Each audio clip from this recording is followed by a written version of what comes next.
Welcome to the world of GK Sansar. अभी subscribe करें GK संसार को और दबाएं बेल को सबसे पहले वीडियो पाने के लिए। जीके का भंडार इधर है, आपका ध्यान किधर है? क्योंकि जीके संसार ही है जीके का भंडार। नमस्कार दोस्तों, जीके संसार में आप सभी का स्वागत है। आज हम सब टेट बॉम्ब पार्ट 3 डिस्कस करेंगे, क्योंकि पार्ट 1 और पार्ट 2 हम लोगों ने पहले ही डिस्कस कर लिया है। और पार्ट 1 और पार्ट 2 जिन लोगों ने नहीं देखा है उनके लिए मैं डिस्क्रिप्शन बॉक्स में लिंक दे दूंगा, वहां से आप देख सकते हैं। और जो हमारा पार्ट 1 और पार्ट 2 जो टेट बॉम्ब आया था उसमें हमने बाल विकास पे चर्चा किया था। बाल विकास के अंतर्गत 80 और 30 क्वेश्चन हमने डिस्कस किया था। लेकिन इस पार्ट में हम आज शिक्षा मनोविज्ञान से क्वेश्चन डिस्कस करेंगे और इसमें टोटल 100 क्वेश्चन होंगे, यानी कि 100 क्वेश्चन होगा। अगर आप जीके संसार पे नए हैं तो चैनल को सब्सक्राइब कर लें और पास में जो बेल है उसे भी क्लिक कर लें। बेल पे क्लिक करने से आपको टाइम पे नोटिफिकेशन मिल जाएगी और आप एक भी वीडियो मिस नहीं करोगे। अगर आपको हमारा प्रयास पसंद आता है तभी आप चैनल को सब्सक्राइब करें। अगर आपको वीडियो पसंद आती है तभी लाइक करें, और अगर आपको वीडियो पसंद नहीं आती तो डिसलाइक बटन प्रेस कर सकते हैं। और अगर आप कोई सुझाव देना चाहते हैं तो मुझे कमेंट करके बता सकते हैं।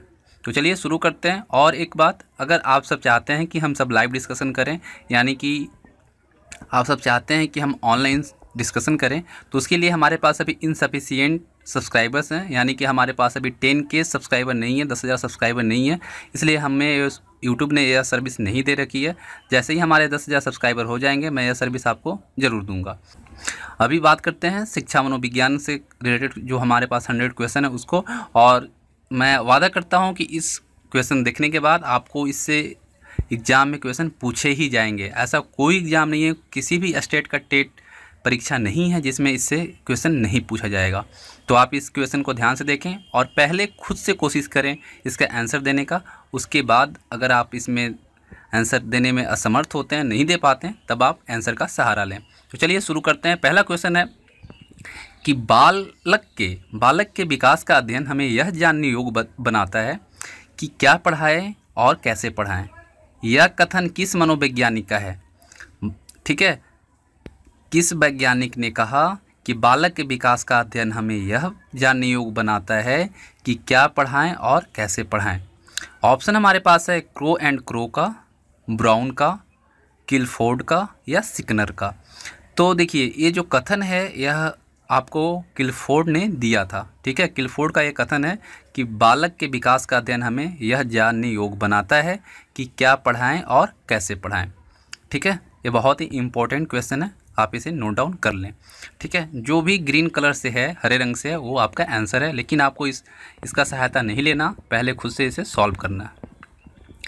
निम्नलिखित में से गेस्टाल्टवाद का जन्मदाता किसे कहा जाता है?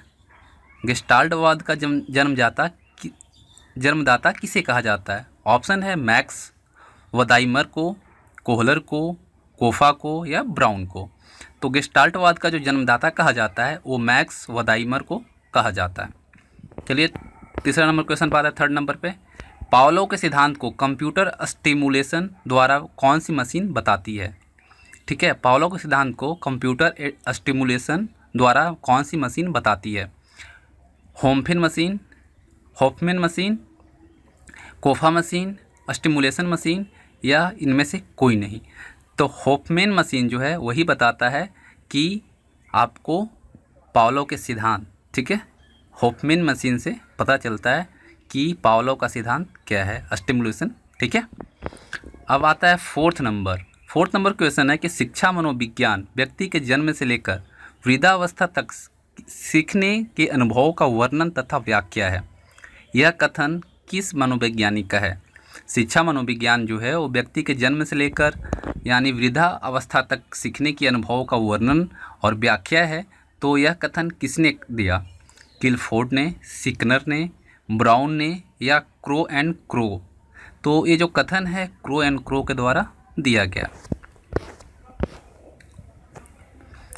शिक्षा के द्वारा मानव व्यवहार में परिवर्तन किया जाता है, यह जो कथन है वह किस मनोवैज्ञानिक का है? शिक्षा के द्वारा मानव व्यवहार में परिवर्तन किया जाता है तथा मानव व्यवहार का अध्ययन ही मनोविज्ञान कहलाता है। यह कथन किसका है?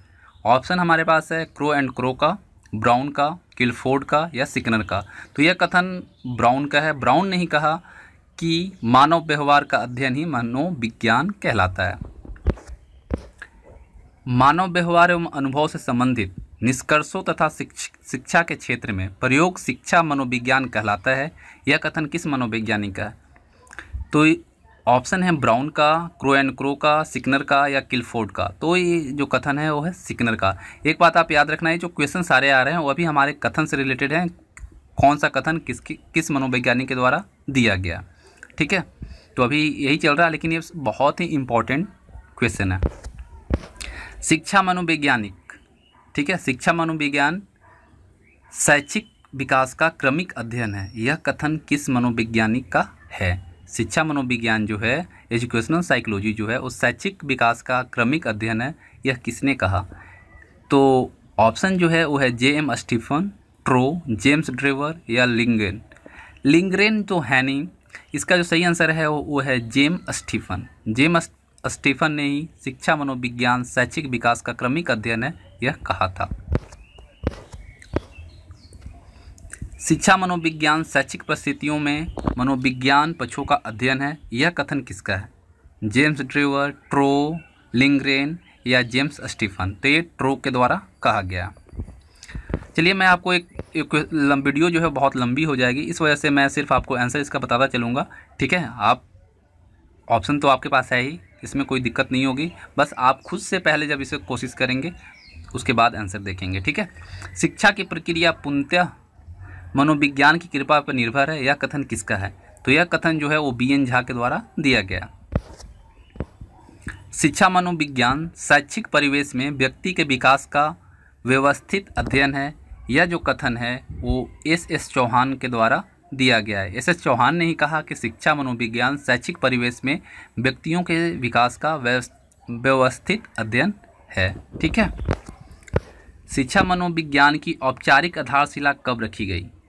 तो शिक्षा मनोविज्ञान की औपचारिक जो आधारशिला रखी गई थी वो 1889 ईस्वी में रखी गई थी। निम्नलिखित में से किसके प्रयासों से शिक्षा मनोविज्ञान की औपचारिक आधारशिला सन 1889 में रखी गई थी? ठीक है, तो जो आधारशिला रखी गई थी 1889 में, उसमें स्टेनले हॉल के प्रयासों से इसे रखा गया था, ठीक है। शिक्षा मनुष्य की क्षमताओं का स्वाभाविक, प्रगतिशील तथा विरोधहीन विकास है। यह कथन किसका है? तो ये जो कथन है ये पेस्टोलॉजी ने कहा था कि शिक्षा मनुष्य की क्षमताओं का स्वाभाविक, प्रगतिशील तथा विरोधहीन विकास है। शिक्षा मनोविज्ञान की क्षमताओं का विकास है जिसकी सहायता से वह अपने वातावरण पर नियंत्रण करता हुआ अपनी संभावित उन्नति को प्राप्त करता है। यह परिभाषा किस शिक्षा शास्त्री की है? तो जॉन डीवी ने ये कहा कि शिक्षा मनुष्य की क्षमताओं का विकास है जिसकी सहायता से वह अपने वातावरण पर नियंत्रण करता हुआ अपनी संभावित उन्नति को प्राप्त करता है, ठीक है। आपका आंसर भी यहाँ पे ग्रीन किया हुआ है, ठीक है। शिक्षा मनोविज्ञान का उद्देश्य शैक्षिक परिस्थिति के मूल्य एवं कुशलता के योगदान देना है, ठीक है। शिक्षा मनोविज्ञान का उद्देश्य शैक्षिक परिस्थिति के मूल्य एवं कुशलता में योगदान देना है। यह परिभाषा किस शिक्षा शास्त्री ने दिया? तो ये जो कथन है, ये परिभाषा जो है वो सिकनर के द्वारा दिया गया। सिकनर ने ही कहा कि शिक्षा मनोविज्ञान का उद्देश्य शैक्षिक परिस्थिति के मूल्य एवं कुशलता में योगदान देना है। शिक्षा मनोविज्ञान वह विज्ञान है जिनमें छात्र, शिक्षण तथा अध्यापन का क्रमबद्ध अध्ययन किया जाता है। यह परिभाषा किस शिक्षा शास्त्री की है? तो जॉन एफ ट्रेवर्स जो थे उन्होंने कहा कि शिक्षा जो है वो मनोविज्ञान का वह शाखा है जिसमें छात्र, शिक्षण तथा अध्यापन का क्रमबद्ध अध्ययन करते हैं। निम्नलिखित में से व्यवहारवाद के प्रतिपादक कौन हैं? तो व्यवहारवाद के जो प्रतिपादक हैं वो हम सबने पढ़ा है कि वाटसन है, ठीक है। वाटसन ने ही व्यवहारवाद को प्रतिपादन किया था, ठीक है। इसमें दो कन्फ्यूजन होता है वाटसन और कोहलर पे, तो आप याद रखना कि व्यवहारवाद के जो प्रतिपादक हैं वह वाटसन है। निम्नलिखित में से साहचर्यवाद के प्रतिपादक कौन है? तो साहचर्यवाद जो है उसका प्रतिपादक जो है वो जॉन लॉक हैं। जॉन लॉक ने ही इसका प्रतिपादन किया था। निम्नलिखित में से प्रेरक संप्रदाय के प्रतिपादक कौन है? तो प्रेरक संप्रदाय जो है मैकडूगल के द्वारा किया गया था। ठीक है, मैकडूगल ने ही इसका प्रतिपादन किया था। निम्नलिखित में से मनोविश्लेषणात्मक संप्रदाय के प्रतिपादक कौन हैं? तो मनोविश्लेषणात्मक संप्रदाय के जो प्रतिपादक हैं वो सिगमंड फ्राइड हैं। सिगमंड फ्राइड ने ही मनोविश्लेषणात्मक संप्रदाय के प्रतिपादन किया था। निम्नलिखित में से शिक्षा मनोविज्ञान के अध्ययन क्षेत्र कौन है? बालक के वंशानुक्रम एवं वातावरण का अध्ययन, बालक की विकास अवस्थाओं का अध्ययन, अधिगम क्रियाओं का अध्ययन या सभी? तो ये सभी जो हैं वो शिक्षा मनोविज्ञान के अध्ययन क्षेत्र हैं। ठीक है। निम्नलिखित में से कौन सी शिक्षा मनोविज्ञान की उपयोगिता नहीं है? ऑप्शन हमारे पास है शिक्षा मनोविज्ञान अध्यापकों को विद्यार्थियों की विशेषताओं एवं उनके विकास का ज्ञान प्राप्त करता है। ये आंसर इसका नहीं होगा। इसका जो सही आंसर होगा वो होगा शिक्षा मनोविज्ञान अध्यापक को उचित अध्यापन विधि के चयन में सहायता नहीं करता है। ठीक है, ये बिल्कुल गलत है, यानी कि यही आपका आंसर सही होगा। ठीक है। निम्नलिखित में से अधिगम को अप्रभावित करने वाले कारक कौन हैं? तो ऑप्शन जो है जिसमें बुद्धि, परिपक्वता, भूख और उत्सुकता है, तो भूख जो है वो अधिगम को प्रभावित नहीं करता, यानी कि भूख ही जो है वो अधिगम को अप्रभावित करने वाला कारक है। 21वीं शताब्दी में मनोविज्ञान का मुख्य आधार तय हुआ, किस बेसिस पे हुआ था? तो 21वीं शताब्दी में जो मनोविज्ञान का मुख्य आधार तय हुआ वो व्यवहार पे तय हुआ, क्योंकि उसके पहले 16वीं शताब्दी, 17वीं शताब्दी और 19वीं शताब्दी में जो बात हुई थी वहाँ पे मन की बात हुई थी, आत्मा की बात हुई थी। लेकिन 21वीं शताब्दी के जो मनोवैज्ञानिक हुए उन्होंने कहा कि मनोविज्ञान जो है वो व्यवहार का अध्ययन कहलाता है। ठीक है, यानी कि पहला आंसर इसका सही है। निम्नलिखित में से वाटसन मनोविज्ञान की किस अवधारणा को मानने वाले थे? तो वाटसन जो थे वो 21वीं शताब्दी के मनोवैज्ञानिक थे और वो व्यवहारवाद को मानने वाले मनोवैज्ञानिक थे। ठीक है। किसी भी बच्चे को उचित वातावरण एवं व्यवहार देकर उससे इच्छित दिशा में मोड़ा जा सकता है, यह परिभाषा किस मनोवैज्ञानिक की परिभाषा से मिलती जुलती है? तो यह जो परिभाषा है वाटसन के द्वारा दिया गया परिभाषा से मिलता जुलता है। ठीक है। निम्नलिखित में से 1912 में किस संप्रदाय का प्रतिपादन हुआ? तो 1912 में जो है गेस्टाल्ट संप्रदाय का प्रतिपादन हुआ था। ठीक है। वुडवर्थ के अनुसार अंतर्दृष्टि किस प्रकार की दृष्टि होती है? तो अंतर्दृष्टि जो है उसको वुडवर्थ ने कहा कि यह पूर्व दृष्टि होती है। ठीक है, पूर्व दृष्टि को ही वुडवर्थ के अनुसार अंतर्दृष्टि की प्रकार माना गया है। निम्नलिखित में से चिंपैंजियों पर प्रयोग किसके द्वारा किया गया? चिंपैंजियों पर जो प्रयोग किया गया था वो कोहलर के द्वारा किया गया था। कोहलर ने ही चिंपैंजी पे प्रयोग किया था। कोहलर द्वारा चिंपैंजियों पर किया गया प्रयोग किससे संबंधित था? सूझ से, अंतर्दृष्टि तथा सूझ दोनों से या सभी? तो इन सभी बातों पर उनका ध्यान रखकर प्रयोग किया गया था। चिंपैंजी पे जो प्रयोग किया गया था उसमें सूझ भी था, अंतर्दृष्टि भी था, अंतर्दृष्टि तथा सूझ दोनों था, यानी कि सभी आंसर इसका सही है, यानी कि डी आपका सही होगा। निम्नलिखित में से कार्ल रोजर्स द्वारा सिद्धांत प्रतिपादन किया गया था। तो कार्ल रोजर्स जो हैं वो पर्यावरणीय सिद्धांत को प्रतिपादन किया था। निम्नलिखित में से अल्पोर्ट किस व्यवस्था के प्रबल समर्थक थे? तो अल्पोर्ट जो थे वो आत्मबिंदरेखीय व्यवस्था के प्रबल समर्थक थे। ठीक है, उसी का वो समर्थन करते थे। अल्पोर्ट ने सर्वप्रथम किस गुणों से संबंधित विश्लेषण किया? तो उन्होंने जो विश्लेषण किया था वो व्यवहारिक गुणों का किया था। ठीक है, व्यवहारिक गुणों का ही अल्पोर्ट ने सर्वप्रथम विश्लेषण किया था। जेम्स ड्रेवर ने मनोविज्ञान को किस प्रकार का विज्ञान माना है? अशुद्ध विज्ञान, आंशिक विज्ञान, शुद्ध विज्ञान या सभी? तो जेम्स ड्रेवर ने मनोविज्ञान को इन सभी ऑप्शन में जो दे रखा है सभी को उन्होंने माना है। ठीक है, इसलिए इसका आंसर जो होगा वो डी होगा। उन्होंने अशुद्ध विज्ञान भी इसे माना, आंशिक विज्ञान भी माना, शुद्ध विज्ञान भी माना, तो जिसका आंसर डी है वो सही होगा। ठीक है। मनोविज्ञान के संबंध में मैकडोगल की परिभाषा क्या है? तो मैकडोगल ने कहा था कि मनोविज्ञान जो है वो आचरण तथा व्यवहार का यथार्थ विज्ञान है। ठीक है। मनोविज्ञान जो है वो आचरण और व्यवहार का विज्ञान है। ये मैकडोगल के द्वारा परिभाषित किया गया था। मनोविज्ञान के संबंध में क्रो एंड क्रो की परिभाषा क्या है? तो क्रो एंड क्रो ने जो परिभाषा दिया था मनोविज्ञान का, उसने कहा था किसी व्यक्ति के जन्म से लेकर वृद्धावस्था तक के अधिगम अनुभव का वर्णन तथा धारणा ही मनोविज्ञान है। ठीक है। क्रो एंड क्रो ने क्या कहा था कि किसी भी व्यक्ति के जन्म से लेकर वृद्धावस्था तक के अधिगम अनुभव का वर्णन तथा धारणा ही मनोविज्ञान है। ठीक है। मनोविज्ञान के संबंध में सिकनर की परिभाषा क्या है? ठीक है। तो सिकनर ने कहा था कि मनोविज्ञान जो है शिक्षा का आधारभूत विज्ञान है। सिकनर ने कहा था कि मनोविज्ञान जो है वो शिक्षा का आधारभूत विज्ञान है, यानी कि ऑप्शन सी इसका करेक्ट आंसर होगा।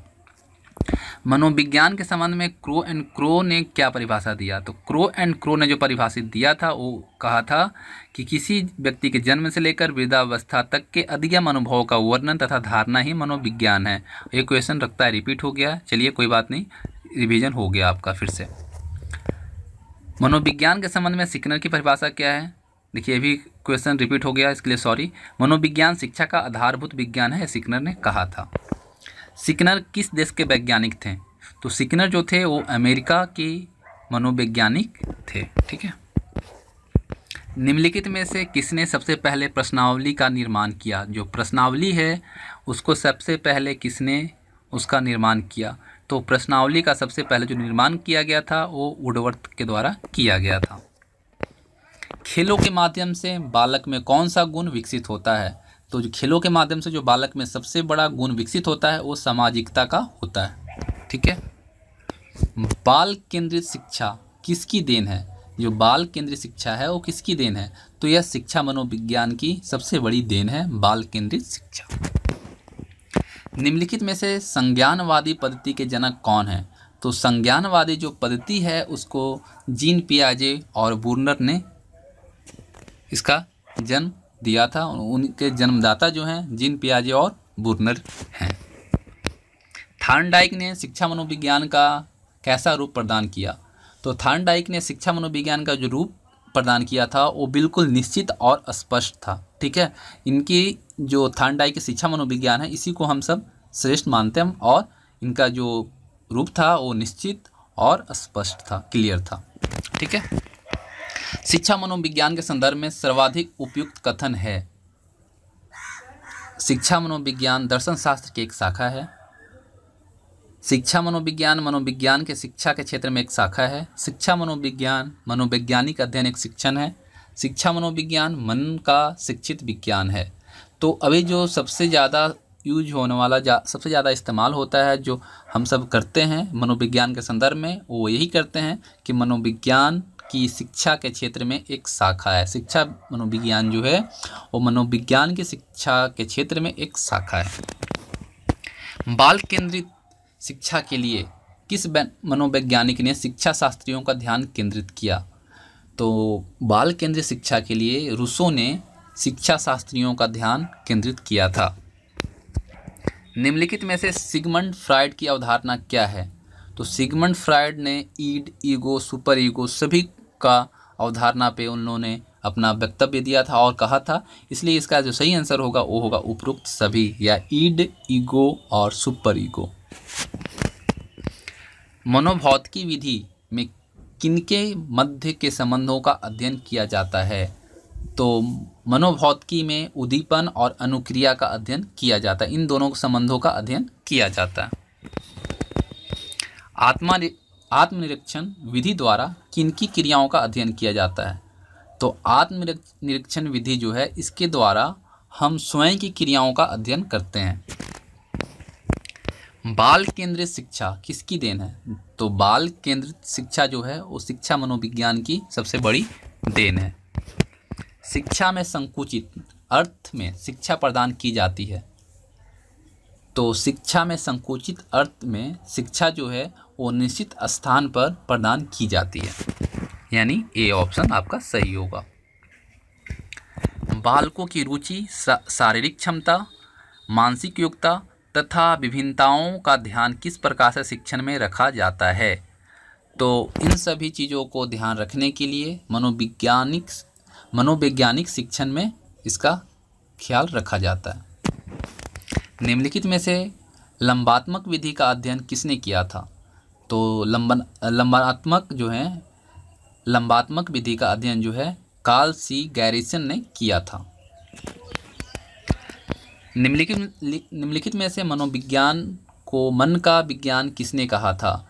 तो मन का विज्ञान जो कहा गया था 16वीं शताब्दी में कहा गया था अरस्तु के द्वारा। ठीक है, अरस्तु ने कहा था कि जो मनोविज्ञान है वो मन का विज्ञान है। निम्नलिखित में से शिक्षा का केंद्र है शिक्षक, विषय वस्तु, बच्चे या सभी? तो बच्चे जो हैं वो शिक्षा का सबसे बड़ा केंद्र है। खेल को ऐच्छिक तथा आत्म प्रेरित क्रिया किस मनोवैज्ञानिक ने बताया? तो स्टर्न ने कहा कि खेल जो है वो ऐच्छिक तथा आत्म प्रेरित क्रिया है। निम्नलिखित में से ए समाजी मिति विधि के प्रणेता हैं? तो जे.एल. मोरेनो ने इसको प्रेरणा दिया, मतलब जे.एल. मोरेनो के द्वारा ये प्रणेता किया गया। ठीक है, उन्हीं के द्वारा ये प्रेरणा दिया गया कि समाजमिति विधि। बालक के खेलों से विकसित होने वाली शक्तियाँ कौन सी हैं? तो बालक जब खेलते हैं तो उनसे जो विकसित होती हैं शक्तियाँ वो होती है शारीरिक, मानसिक, सामाजिक।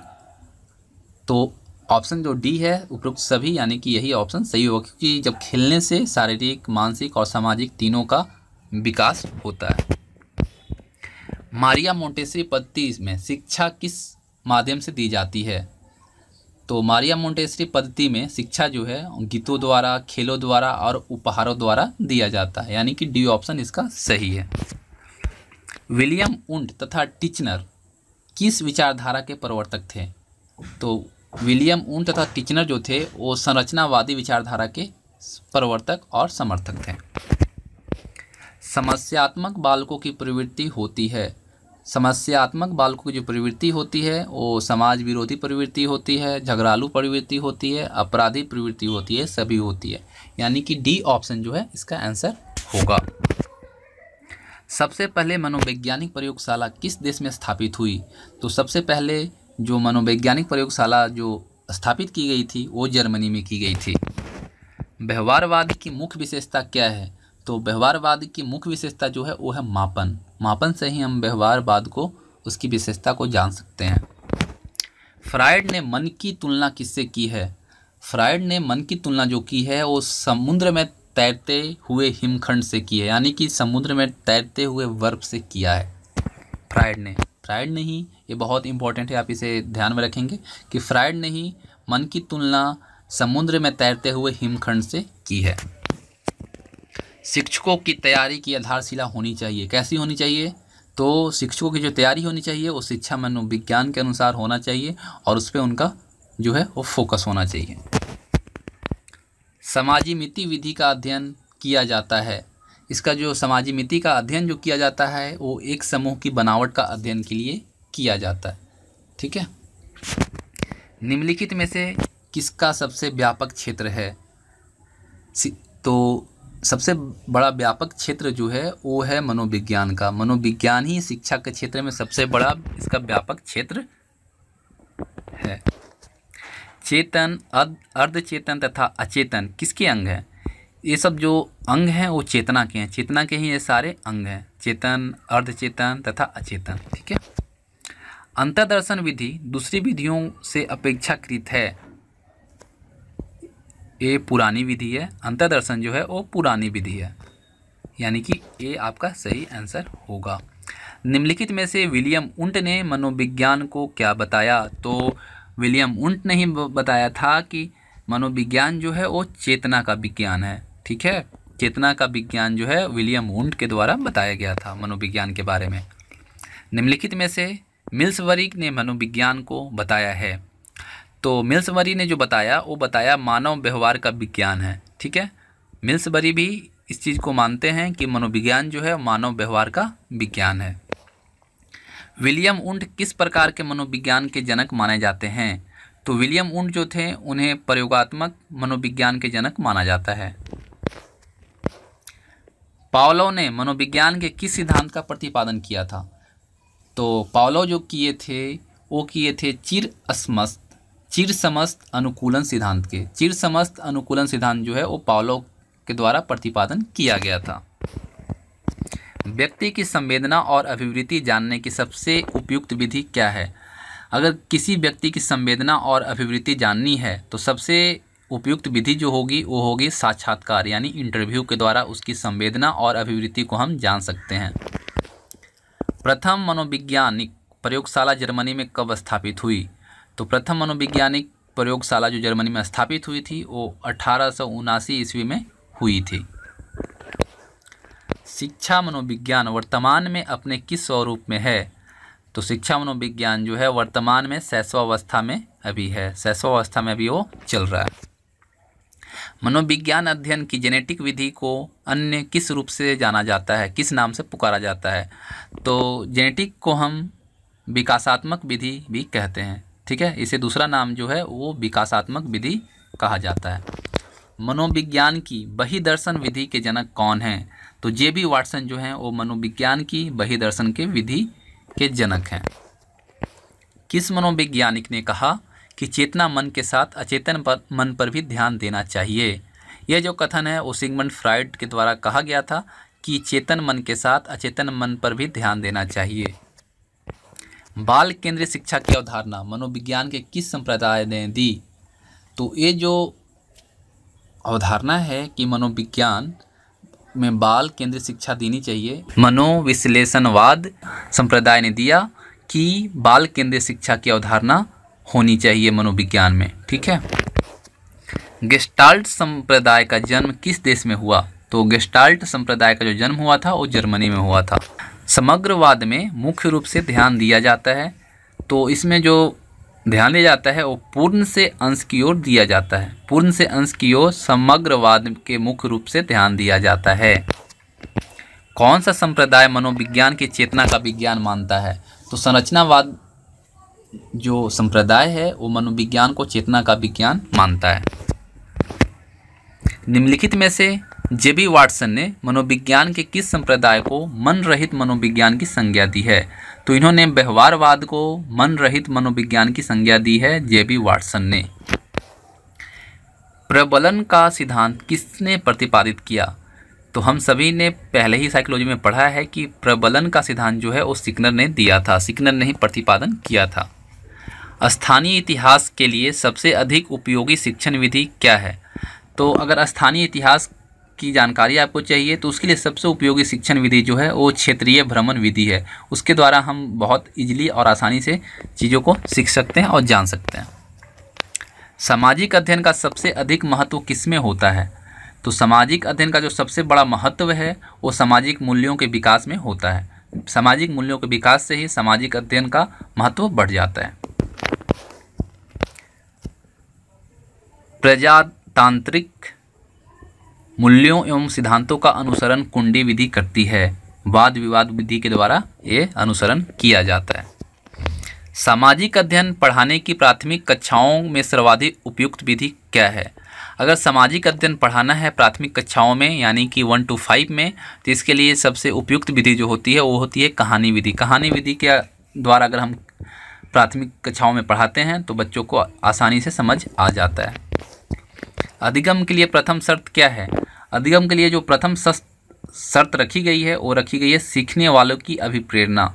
सीखने वालों की अभिप्रेरणा जो है वो अधिगम के लिए प्रथम शर्त रखी गई है। अधिगम के लिए द्वितीय शर्त क्या है? ठीक है, पहला जो है देखिए, पहला शर्त जो है उसमें सीखने वाले की अभिप्रेरणा है, और दूसरा जो शर्त है अधिगम के लिए, दूसरा शर्त जो है उसमें सीखने वाले की बहु अनुक्रियाएँ। ठीक है, बहु अनुक्रियाएँ जो हैं वो अधिगम के लिए द्वितीय शर्त रखी गई है।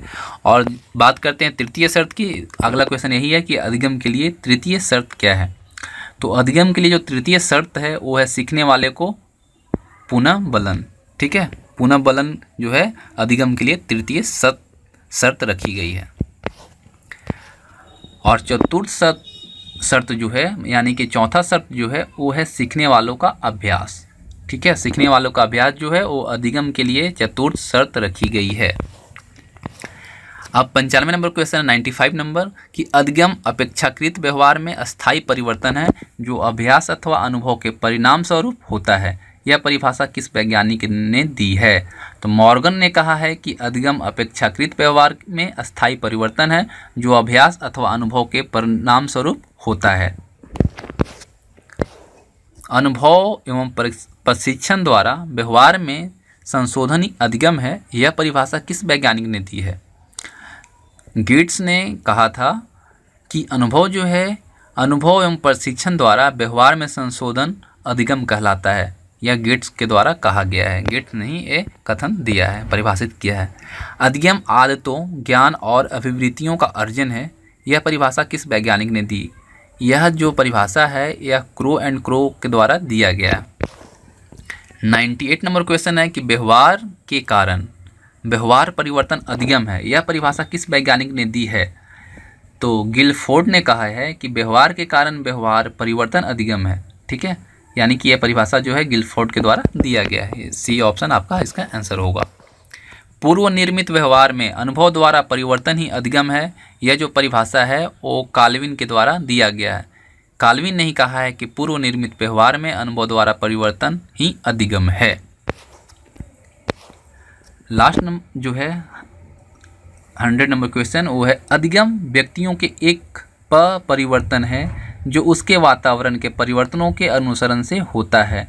और ये जो परिभाषा है वो पिल के द्वारा दिया गया। पिल ने ही कहा कि अधिगम व्यक्ति के एक परिवर्तन है जो उसके वातावरण के परिवर्तनों में अनुसरण में होता है। आशा करता हूं दोस्तों ये आपको वीडियो पसंद आएगी और आने वाले एग्जाम में इससे आपको क्वेश्चन आएंगे ही आएंगे। अगर कहीं कोई त्रुटि हो जाती है तो उसके लिए मैं क्षमा चाहता हूं और मिलते हैं अगली वीडियो में। अगर आपको हमारा प्रयास पसंद आया तो चैनल को सब्सक्राइब करें, लाइक करें और शेयर करें।